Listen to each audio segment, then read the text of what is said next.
In a new Wall Street Journal op-ed today, Arkansas Senator Tom Cotton says no on Fed Chairman Jay Powell because, in Mr. Cotton's words, he's failed in his main mission, to keep the currency sound. And he joins us now. We're honored to have him. Senator Cotton, welcome back, sir. Pretty tough on Jay Powell. I want to ask you a question, because there's nothing in your op-ed that I really disagreed with analytically. I think you had it right. How much, though, here's what I'm hearing.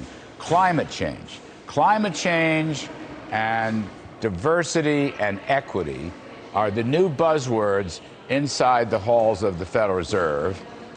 Not fighting inflation, not stabilizing the dollar. Now, Jay Powell will get a second term. Brainerd will be the vice. They'll have 3 or 4 seats to fill. I mean, Tom Cotton, inflation going to suffer on this, or they wake up? What do you think? Well, Larry, the Fed shouldn't be taking on these ancillary missions that's beyond its mandate when it's failed in its core mission, which is to maintain stable prices and the value of the dollar.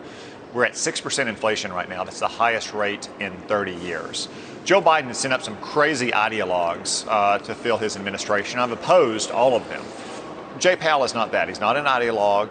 He's a good man, but on his watch, the Federal Reserve has not maintained stable prices, especially over the last year. And that's been extremely harmful to working families in Arkansas and all across the country who are struggling to make ends meet when real inflation-adjusted wages are actually down and prices of everything from groceries to gasoline to heating your home are all up. That's why I don't think that it's right to give Mr. Powell a second term. And he's going to be faced with a dilemma, Senator, because the inflation rate's not going to go down. If anything, it's likely to go up. And he's going to have to end quantitative easing, you know, the balance sheet expansion. He has to stop buying bonds sooner. I mean, I think he should have stopped buying bonds 6 months ago myself. And their interest rate targets are going to have to go up. My question, Senator, is do you think the administration will stand by silently if Jay Powell becomes more aggressive in tightening policy to fight inflation? I suspect they'll start blaming him the way they blame so many other people for their own failures. Look at the price of gasoline, for instance.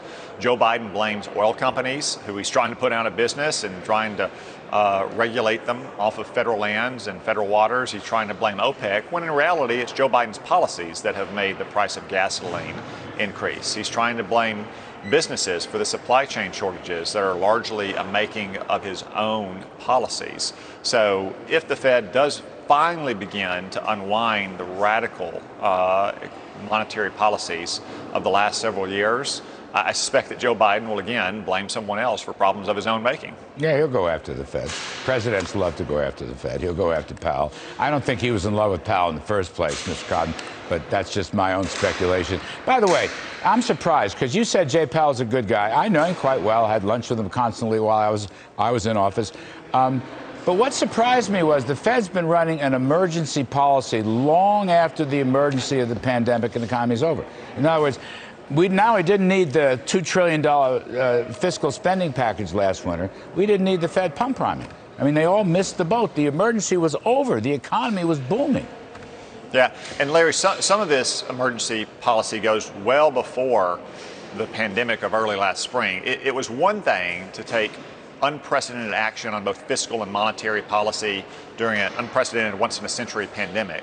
But that was in the spring of last year. Well into the summer and the fall, we had a grip on what this virus was going to do and the impact it would have. But even before last spring, you had the Fed balance sheet far, far higher than it was even in the immediate aftermath of the 2008 financial crisis. That means that today it's up to $9 trillion. Mm-hmm. It never got, or it barely got past $2 trillion in the financial crisis. Now, a lot of that we can lay at the feet of Ben Bernanke and Janet Yellen, but those emergency measures, as you say, continued more than a decade after the so-called emergency had ended. Yeah, you know, this is right. The Fed has pumped in almost 3 times as much money as they did after the financial meltdown over 10 years ago. Well, I think you're right on target. Senator, can I ask you, switch gears, talk a little bit about foreign policy with you? It's on my mind. Republicans are, I think, rebelling is a safe way to put it with respect to this continuing resolution and other matters. So let me just put this to you. If Russia is threatening Ukraine, as they are, 100,000 troops on the eastern border, Zelensky, the president of Ukraine, says there's going to be a Russian-sponsored coup d'etat. I don't know if that's true or not, but that's his fear. We know Russia covets Ukraine, wants to keep them out of the West, out of NATO, and so forth. Wouldn't it be a good idea to really sort of slap at Russia right now and say, sanctions on everything to do with Nord Stream 2. I mean, Nord Stream 2 is a gift to Putin in the first place, all right? But wouldn't now be the right time to say sanctions until we are convinced that you're not going to mess with the Ukraine? Sanctions for a year, and then we might want to renew them. I mean, wouldn't this be a good time to fight back? Yeah, absolutely, Larry. We should have never allowed Nord Stream 2 to go forward. Joe Biden gave that unilateral concession to Vladimir Putin earlier this year. What all these Democrats in Congress are doing right now is shameful. For 4 years under the Trump administration, they acted like they were some kind of latter-day Jack Ryan standing up to the Russian bear. And the moment Joe Biden took office, they reverted to their old appeasing, conciliatory ways. We should stop Nord Stream 2 in its tracks. We should send a message to Vladimir Putin that if he does invade Ukraine, which every indicator suggests he will, it won't just be Nord Stream. We'll put sanctions on every energy company in Russia, on every bank and financial institution in Russia. We'll cut them off from the international banking system as well. That's the message that President Biden should be sending if he wants to deter an invasion from happening in the first place. You know, those were basically the Trump policies, that we put sanctions on everybody and stop the darn thing until Biden give it away. But now we can fight back with new sanctions. I don't know. I don't understand their policy.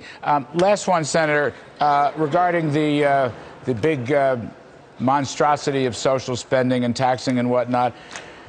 One of the things I hear all the time is how angry people are at, number one, welfare to illegal immigrants, which proliferates in that bill, and number two, the idea of giving $450,000 to families that were split up for crossing the border illegally. Those two are really unpopular things.